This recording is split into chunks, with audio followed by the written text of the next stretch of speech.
Camera पे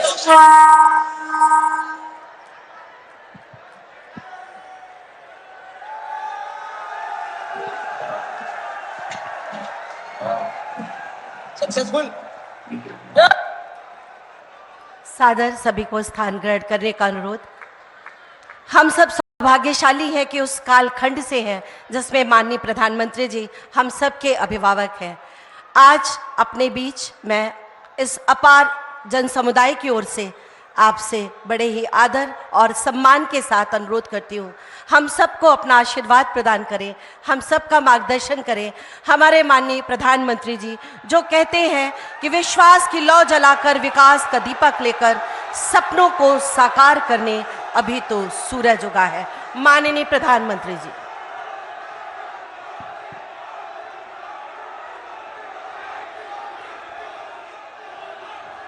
भारत माता की, भारत माता की। उत्तर प्रदेश की गवर्नर आनंदीबेन पटेल, यहाँ के लोकप्रिय मुख्यमंत्री श्रीमान योगी आदित्यनाथ जी, उप मुख्यमंत्री ब्रजेश पाठक जी, केंद्रीय मंत्री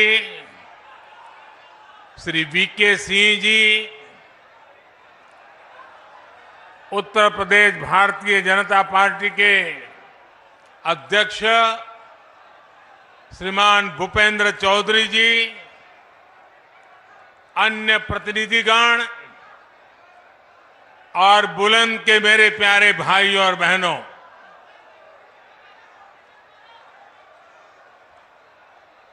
आपका ये प्यार और ये विश्वास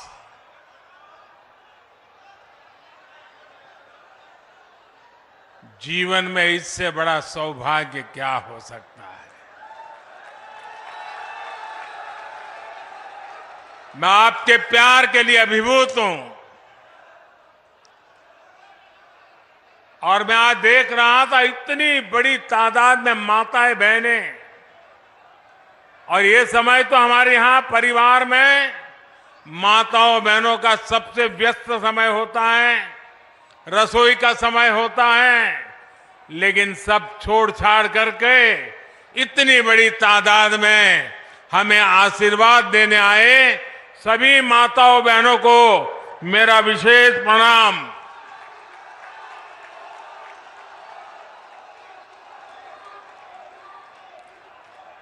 बाईस तारीख को अयोध्या धाम में प्रभु श्री राम के दर्शन हुए और अब यहां जनता जनार्दन के दर्शन का सौभाग्य मिला है। आज पश्चिमी यूपी को विकास के लिए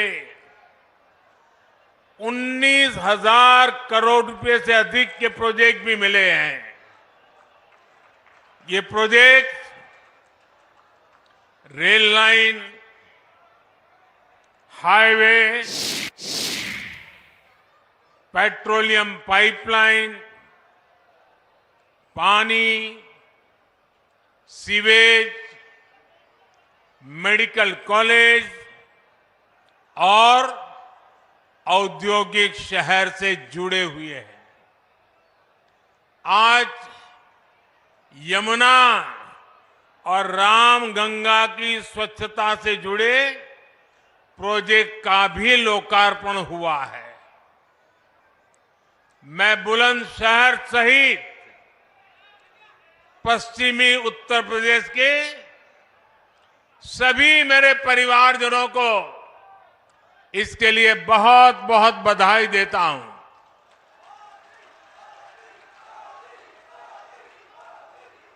भाइयों और बहनों, इस क्षेत्र ने तो देश को कल्याण सिंह जी जैसा सपूत दिया है, जिन्होंने राम काज और राष्ट्र काज दोनों के लिए अपना जीवन समर्पित किया।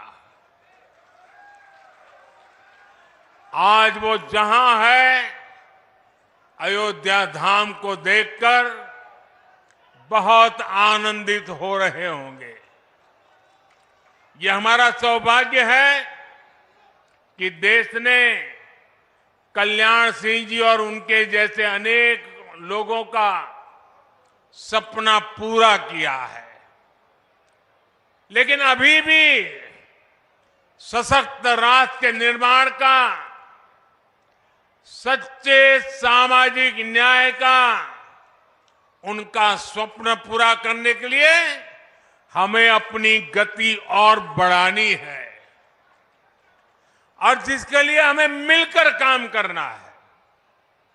साथियों, अयोध्या में मैंने रामलला के सानिध्य में कहा था कि प्राण प्रतिष्ठा का कार्य संपन्न हुआ, अब राष्ट्र प्रतिष्ठा को नई ऊंचाई देने का समय है।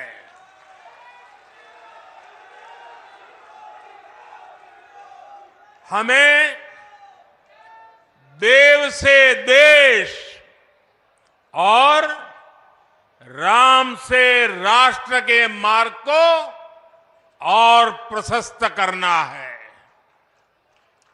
हमारा लक्ष्य साल 2047 तक भारत को विकसित राष्ट्र बनाना है,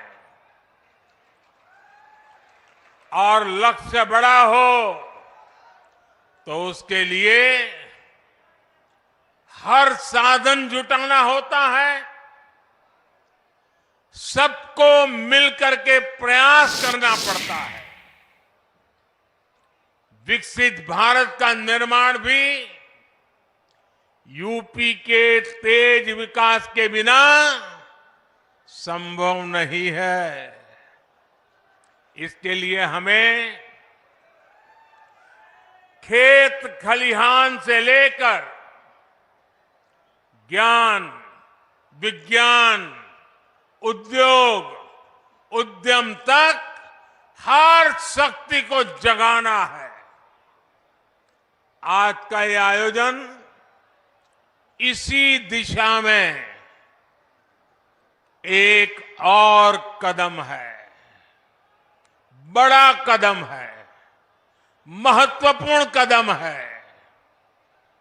साथियों, आजादी के बाद के दशकों में लंबे समय तक भारत में विकास को सिर्फ कुछ ही क्षेत्रों में सीमित रखा गया। देश का एक बहुत बड़ा हिस्सा विकास से वंचित रहा। इसमें भी उत्तर प्रदेश, जहां देश की सबसे अधिक आबादी बसती थी, उस पर उतना ध्यान नहीं दिया गया। ये इसलिए हुआ क्योंकि लंबे समय तक यहां सरकार चलाने वालों ने शासकों की तरह बर्ताव किया। जनता को अभाव में रखने का, समाज में बंटवारे का रास्ता उनको सत्ता पाने का सबसे सरल माध्यम लगा। इसकी कीमत उत्तर प्रदेश की अनेक पीढ़ियों ने भुगती है, लेकिन साथ साथ देश को भी इसका बहुत बड़ा नुकसान हुआ है।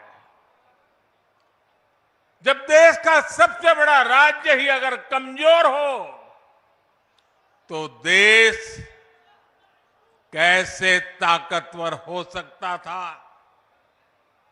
आप मुझे बताइए क्या देश ताकतवर हो सकता है क्या? उत्तर प्रदेश को पहले ताकतवर बनाना होगा कि नहीं बनाना होगा? और मैं तो यूपी का सांसद हूं और मेरी विशेष जिम्मेवारी है।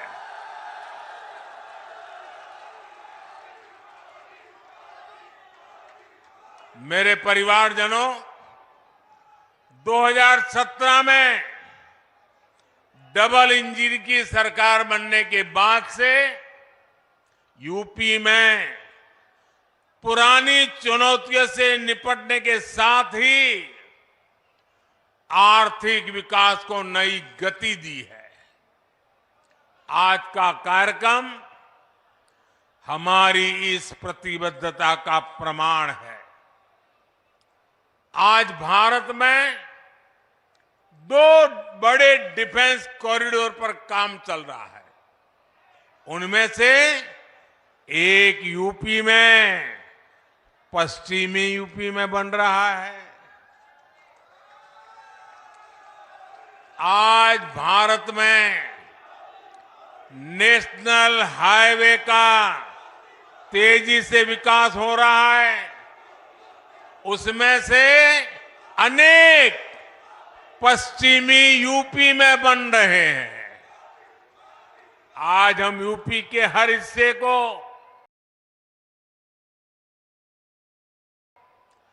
आधुनिक एक्सप्रेसवे से कनेक्ट कर रहे हैं। भारत का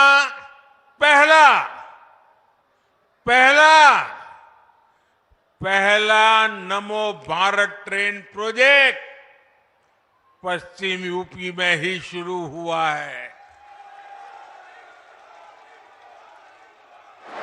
यूपी के कई शहर मेट्रो सुविधा से जुड़ रहे हैं। यूपी ईस्टर्न और वेस्टर्न डेडिकेटेड फ्रेट कॉरिडोर्स का हब बन रहा है। और ये बात बहुत बड़ी है साथियों। आने वाली शताब्दियों तक इसका महात्म्य रहने वाला है, जो आपके नसीब में आया है। जब जेवर इंटरनेशनल एयरपोर्ट बनकर तैयार हो जाएगा तो इस क्षेत्र को एक नई ताकत, नई उड़ान मिलने वाली है। साथियों, सरकार के प्रयासों से आज पश्चिमी उत्तर प्रदेश रोजगार देने वाले प्रमुख सेंटर में से एक बन रहा है। केंद्र सरकार देश में 4 नए औद्योगिक स्मार्ट शहर बनाने की तैयारी में है। ऐसे नए शहर जो दुनिया के श्रेष्ठ मैन्युफैक्चरिंग और निवेश स्थलों को टक्कर दे सके। इसमें से एक औद्योगिक स्मार्ट शहर पश्चिमी उत्तर प्रदेश के ग्रेटर नोएडा में बना है। और आज मुझे इस महत्वपूर्ण टाउनशिप का उद्घाटन करने का सौभाग्य मिला है। यहां हर वो बुनियादी सुविधाएं विकसित की गई है जो रोजमर्रा के जीवन के लिए, व्यापार, कारोबार, उद्योग के लिए चाहिए। अब ये शहर दुनिया भर के निवेशकों के लिए तैयार है। इसका लाभ यूपी के, विशेष रूप से पश्चिमी यूपी के हर छोटे, लघु और कुटीर उद्योग को भी होगा। इसके बहुत बड़े लाभार्थी हमारे किसान परिवार, हमारे खेत मजदूर भी होंगे। यहां कृषि आधारित उद्योगों के लिए नई संभावनाएं बनेगी। साथियों, आप भी जानते हैं कि पहले खराब कनेक्टिविटी की वजह से किसान की पैदावार समय पर बाजार नहीं पहुंच पाती थी। किसानों को अधिक भाड़ा भी देना पड़ता था। गन्ना किसानों को कितनी परेशानी होती थी, ये आपसे बेहतर और कौन जानता है। किसानों की उपज को अगर विदेश एक्सपोर्ट करना होता था तो वो भी मुश्किल था। यूपी समंदर से बहुत दूर है, इसलिए उद्योगों के लिए जो गैस और दूसरे पेट्रोलियम प्रोडक्ट चाहिए उन्हें भी ट्रकों में लाना पड़ता था। इन सारी चुनौतियों का हल नए एयरपोर्ट और नए डेडिकेटेड फ्रेट कॉरिडोर में है। अब यूपी में बना सामान यूपी के किसानों के फल सब्जी और ज्यादा आसानी से विदेशी बाजार तक पहुंच पाएंगे।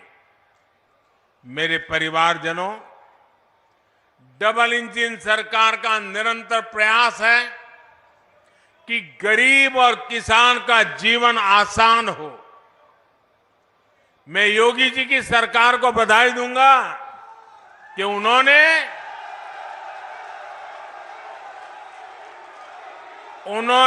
नए पेराई सत्र के लिए गन्ने का मूल्य और बढ़ा दिया है।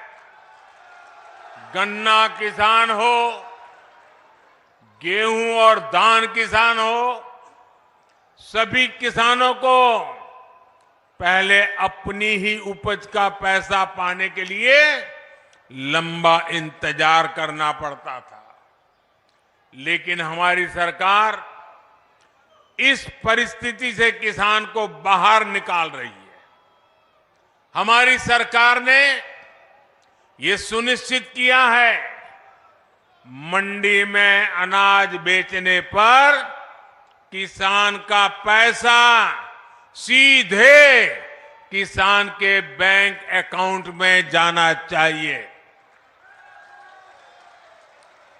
डबल इंजन सरकार ने गन्ना किसानों से जुड़ी समस्याओं को भी लगातार कम करने का प्रयास किया है। गन्ना किसानों की जेब में ज्यादा से ज्यादा पैसे जाएं, इसके लिए हमारी सरकार इथेनॉल बनाने पर बल दे रही है। इस वजह से किसानों को हजारों करोड़ रुपए अतिरिक्त मिले हैं। साथियों, किसानों का हित हमारी सरकार की सर्वोच्च प्राथमिकता है। आज सरकार हर किसान परिवार के इर्द गिर्द एक पूरा सुरक्षा कवच बना रही है। किसानों को सस्ती खाद मिलती रहे, इसके लिए बीते वर्षों में हमारी सरकार ने लाखों करोड़ रुपए खर्च किए हैं। दुनिया में आज यूरिया की जो बोरी 3,000 रुपए तक की मिल रही है, भारत के किसानों को 300 रुपए से भी कम में मिल रही है।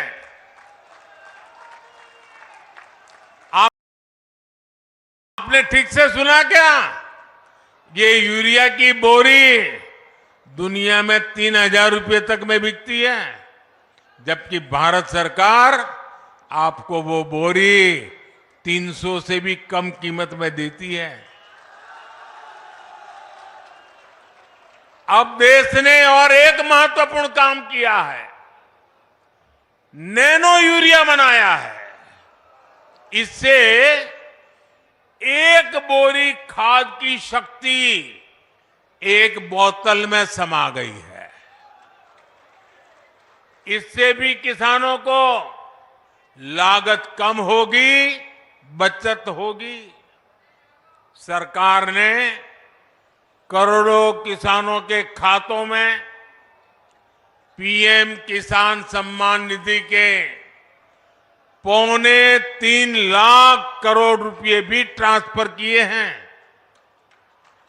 मेरे परिवारजनों, कृषि और कृषि आधारित अर्थव्यवस्था के निर्माण में हमारे किसानों का योगदान हमेशा से अभूतपूर्व रहा है। हमारी सरकार सहकारिता के दायरे को भी लगातार बढ़ा रही है। पैक्स हो, कोऑपरेटिव सोसाइटी हो, किसान उत्पाद संघ एफपीओ हो, इनको गांव-गांव तक पहुंचाया जा रहा है। ये छोटे किसानों को बाजार की बड़ी ताकत बन रहा है। खरीद बिक्री हो, लोन हो, कोई फूड प्रोसेसिंग उद्योग हो, एक्सपोर्ट हो, ऐसे हर काम के लिए किसानों की सहकारी संस्थानों को प्रोत्साहित किया जा रहा है। ये छोटे से छोटे किसान को भी सशक्त करने का एक बहुत बड़ा माध्यम बन रही है। किसानों की एक बहुत बड़ी समस्या भंडारण की सुविधा के अभाव की भी रही है। हमारी सरकार ने भंडारण की सुविधाओं के निर्माण के लिए दुनिया की सबसे बड़ी योजना शुरू की है। इसके तहत पूरे देश में कोल्ड स्टोरेज का, भंडारण का नेटवर्क तैयार किया जा रहा है। साथियों, हमारा प्रयास है कि खेती किसानी को आधुनिक तकनीक से जोड़ा जाए। इसमें भी गांव में हमारी नारी शक्ति के माध्यम एक बहुत बड़ी ताकत बन सकता है और उस दिशा में हम काम कर रहे हैं। केंद्र सरकार ने नमो ड्रोन दीदी योजना शुरू की है। इससे महिलाओं के स्वयं सहायता समूहों को ड्रोन पायलट की ट्रेनिंग दी जा रही है। उन्हें ड्रोन दिए जा रहे हैं। भविष्य में ये नमो ड्रोन दीदी ग्रामीण अर्थव्यवस्था और खेती किसानी की बहुत बड़ी ताकत बनने जा रही है। साथियों, किसानों के लिए जितना हमारी सरकार ने काम किया है, उतना पहले किसी सरकार ने नहीं किया है। बीते 10 वर्षों में जन कल्याण की हर योजना का सीधा लाभ हमारे छोटे किसानों को मिला है। करोड़ों पक्के घर बने हैं, तो इनके बहुत बड़े लाभार्थी छोटे किसान और खेत मजदूर है। गांवों के करोड़ों घरों में पहली बार टॉयलेट बने हैं। पहली बार गांव के करोड़ों घरों में नल से जल पहुंचा है। इसका लाभ सबसे अधिक किसान परिवारों की मेरी माताओं बहनों को ही तो मिला है। पहली बार किसानों और खेत मजदूरों को भी पेंशन की सुविधा मिली है। पीएम फसल बीमा योजना से किसानों को मुश्किल समय में मदद मिली है। फसल खराब होने पर किसानों को 1.5 करोड़ रुपए से ज्यादा दिए गए हैं। मुफ्त राशन हो, मुफ्त इलाज हो, इसके ज्यादातर लाभार्थी गांव के मेरे किसान परिवार और खेत मजदूर ही है। हमारा प्रयास है कि कोई भी लाभार्थी सरकार की योजना से वंचित न रहे। इसके लिए मोदी की गारंटी वाली गाड़ी गांव-गांव आ रही है। यूपी में भी लाखों लोग इस गारंटी वाली गाड़ी से जुड़े हैं। भाइयों और बहनों, मोदी की गारंटी है कि जल्द से जल्द देश के हर नागरिक को उसके लिए बनी सरकारी योजना का लाभ मिले। आज देश मोदी की गारंटी को गारंटी पूरा होने की गारंटी मानता है, क्योंकि हमारी सरकार जो कहती है वो करके दिखाती है। आज हमारा पूरा प्रयास है कि सरकार की योजना का लाभ हर लाभार्थी तक पहुंचे। इसलिए मोदी सैचुरेशन की गारंटी दे रहा है, 100% की गारंटी दे रहा है। जब सरकार 100% लाभार्थियों तक पहुंचती है तो किसी भेदभाव की गुंजाइश नहीं रह जाती। जब सरकार 100% लाभार्थियों तक पहुंचती है तो किसी भ्रष्टाचार की गुंजाइश भी नहीं रह जाती। और यही सच्चा सेक्युलरिज्म है, यही सच्चा सामाजिक न्याय है। गरीब किसी भी समाज में हो, उसकी जरूरतें उसके सपने समान है। किसान किसी भी समाज को हो, उसकी जरूरतें उसके सपने एक जैसे हैं। महिलाएं किसी भी समाज की हो, उनकी जरूरतें उनके सपने भी एक ही है। युवा किसी भी समाज के हो, उनके सपने उनकी चुनौतियां एक जैसी ही है। इसलिए मोदी बिना भेदभाव के हर जरूरतमंद तक तेजी से पहुंचना चाहता है। आजादी के बाद लंबे समय तक कोई गरीबी हटाओ का नारा देता रहा, कोई सामाजिक न्याय के नाम पर झूठ बोलता रहा, लेकिन देश के गरीबों ने देखा कि सिर्फ कुछ परिवारों के घर अमीरी आई, कुछ ही परिवारों की राजनीति फली फूली। सामान्य गरीब, दलित, पिछड़ा तो अपराधियों और दंगों से सहमा हुआ था। लेकिन अब देश में स्थितियां बदल रही है। मोदी ईमानदारी से आपकी सेवा में जुटा है। इसी का नतीजा है कि हमारी सरकार के 10 वर्षों में 25 करोड़ लोग, यह आंकड़ा बहुत बड़ा है, 25 करोड़ लोग गरीबी से बाहर निकले हैं। जो बाकी बचे हैं उन्हें भी उम्मीद जगी है कि वे भी जल्द ही गरीबी को परास्त कर देंगे।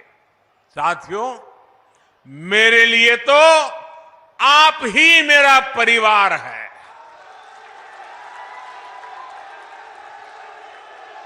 आपका सपना ही मेरा संकल्प है।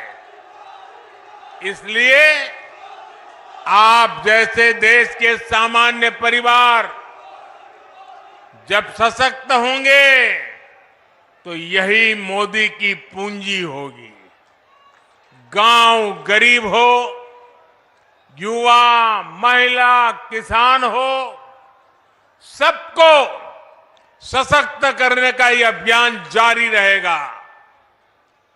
आज मैं देख रहा था, कुछ मीडिया वाले चला रहे थे कि आज बुलंदशहर में मोदी चुनाव का बिगुल फूकेंगे।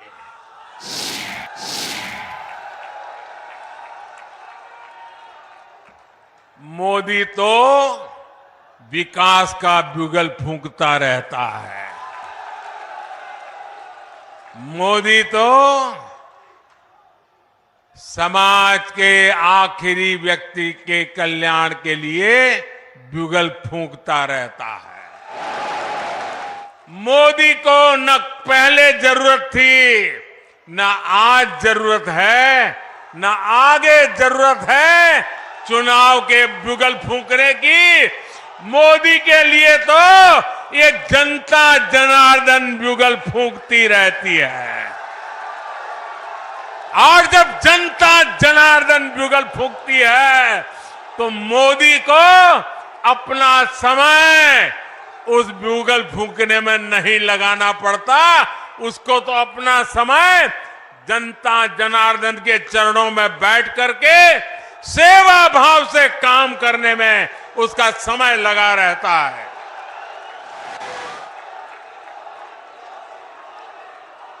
एक बार फिर आप सभी को विकास कार्यों के लिए बहुत बहुत बधाई। मेरे साथ पूरी शक्ति से बोलिए, भारत माता की। शाबाश। भारत माता की। भारत माता की। बहुत बहुत धन्यवाद।